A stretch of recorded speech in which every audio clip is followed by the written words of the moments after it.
गांव के एक कोने में रहने वाला रामू एक बेहद गरीब आदमी था। वो दिन भर खेतों में मजदूरी करता और जो कुछ मिलता उसी में अपने परिवार का पेट भरता। उसका एक छोटा सा झोपड़ा था जिसमें उसकी बीमार पत्नी और दो छोटे बच्चे रहते थे।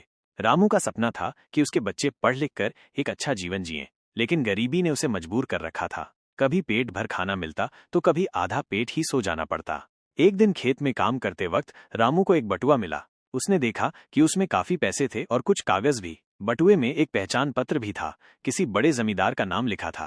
रामू के मन में एक पल को विचार आया, अगर ये पैसे मैं रख लूं तो कई दिन अच्छा खाना खा सकता हूं, पत्नी की दवा भी आ जाएगी। लेकिन अगले ही पल उसकी अंतरात्मा बोली, ये सही नहीं है, ये पैसे मेरे नहीं है। रामू बटुआ लेकर सीधे जमींदार के घर गया और बटुआ लौट आया। जमींदार बहुत हैरान और खुश हुआ। उसने रामू से पूछा, तुम इतने गरीब होकर भी ये बटुआ लौटा रहे हो? रामू मुस्कुराया और बोला, साहब, हम गरीब हैं लेकिन ईमान नहीं बेचा है।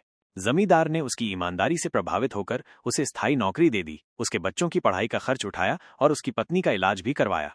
अब रामू गरीब नहीं रहा, उसकी ईमानदारी ने उसे अमीर बना दिया, आत्मा से भी और जीवन से भी। सीख: गरीबी कोई शर्म की बात नहीं, लेकिन बेईमानी से कमाया हुआ धन कभी सुख नहीं देता। ईमानदारी सबसे बड़ी दौलत होती है।